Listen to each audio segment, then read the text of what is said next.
Hello. Today I'm going to talk to you about some books that I'm in. And basically, all the books are by Peter Finch, who is a friend of mine.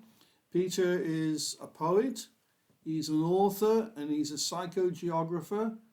And also sometimes he gives guided walks around Cardiff, which is where he's from and where he lives and where I'm from too. And I first came upon Peter's work back in 1969 in this little magazine, Second Aeon, which was a poetry publication.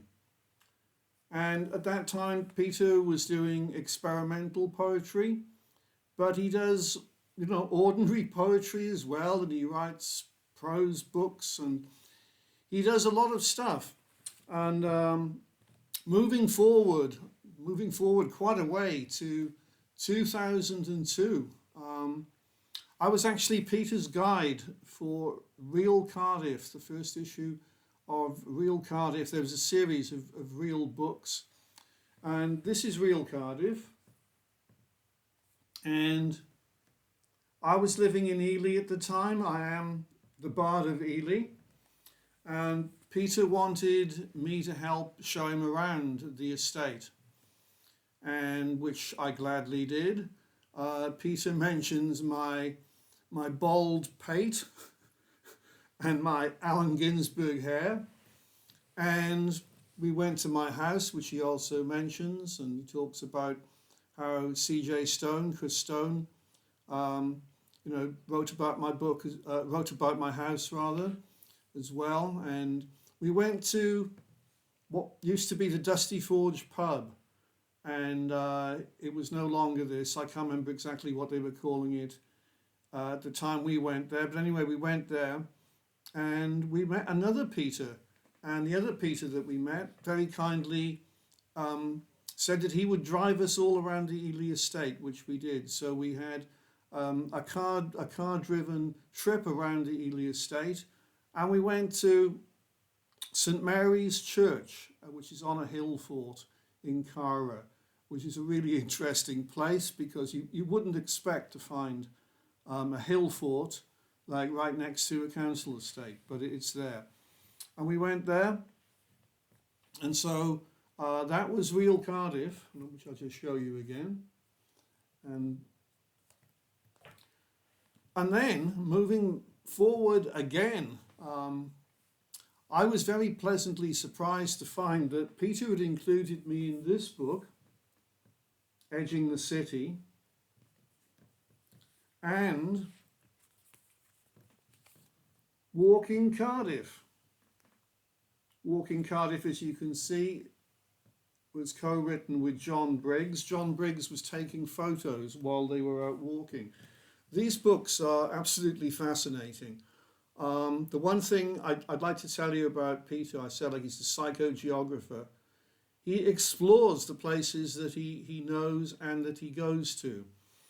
And in Edging the City, we had the COVID lockdowns and you were not supposed to go outside the area you were in.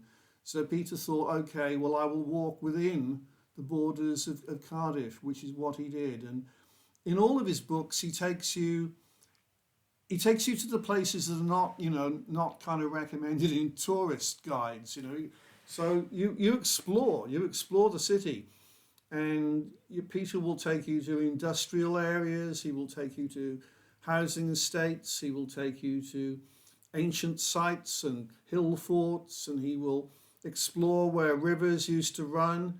He will take you to holy wells and springs and what's left of them. And he will talk about history, and he will talk about the now and what he finds. And his books are absolutely fascinating. Sometimes there is poetry included, and when there isn't poetry included, it doesn't matter because Peter is a poet and his work is poetic. He's very descriptive, it's very interesting work. And in the last book I showed you, this one, Walking Cardiff, there are photos as well. So like everywhere he went with John Briggs, John was taking photos. And it didn't matter what the weather was like. This is something I'd like to say about Peter as well. Like if it's raining, he doesn't cancel the walk.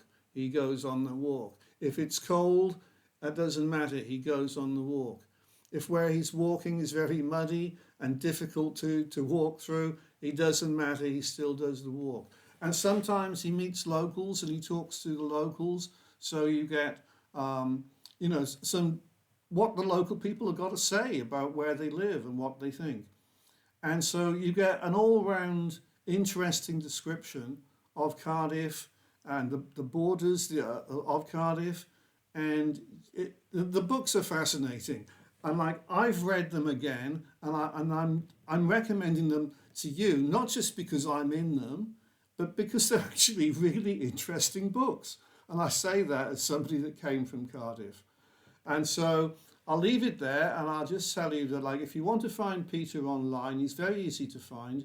He's a very well-known poet, and if you Google Peter Finch poet or Peter Finch author, you will find him.